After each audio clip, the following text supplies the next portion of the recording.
Hey, how's it going? I'm Alex. We are on our storage unit over here, and today I want to show you this lug over here. That I think the good thing about this lug is that actually one is heavy duty, is super heavy duty. So this lug is not going to be super easy to actually unlock if you don't have the key or if you don't have the code. So that's number one. It's also really heavy. This one is heavy, so that actually translates into good quality.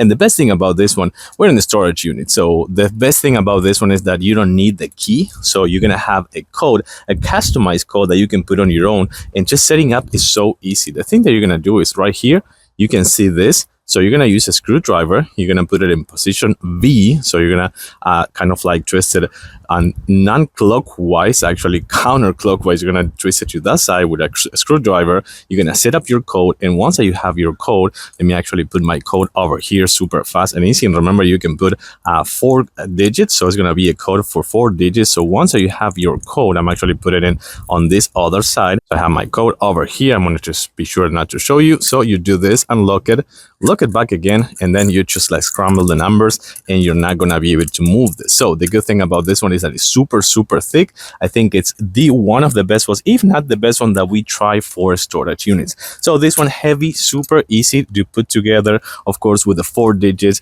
and customize your own code so you don't have to have the key, and always be ready to put things in your storage unit. So I'm not showing my code on this side, but I do want to show you how easy it is to put. Just make sure that you have kind of like a big hole over here in your storage unit, kind of like a big thick hole. So you put this one right here, scramble that. Once you're done, scramble the numbers and you're all set. This won't open unless you have the 4 digits code.